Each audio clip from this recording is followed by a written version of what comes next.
నువ్వు మణులతో కూడినటువంటి జలములతో, నదీ జలములతో, సముద్ర జలాలతో నన్ను అభిషేకించు.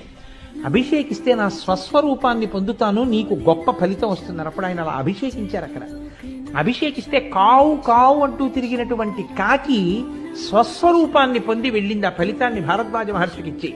కాబట్టి కా కా కా అంటూ ఎప్పుడు కాకి తిరిగిన క్షేత్రం కాబట్టి దానికి కాకాని కాకాని కాకా కాకా అనేది కాకా కాకా అనేది కాకాని కాకాని.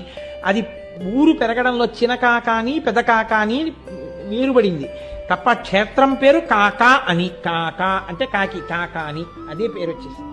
ఒక కాకి పేరు మీద వచ్చిన క్షేత్రం.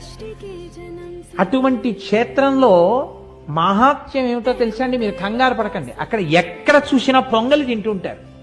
ఏమిటి ఇలా పొంగల్ తింటున్నారు అని మీకు అనుమానం కలుగుతుంది. బిడ్డలు పుట్టక